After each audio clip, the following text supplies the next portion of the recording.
आग तो बेटा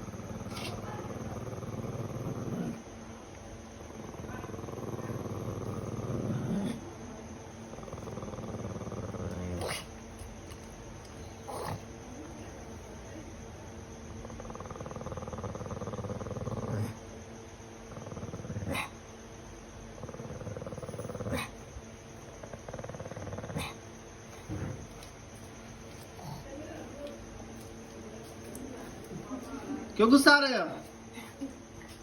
हैं? क्या हुआ?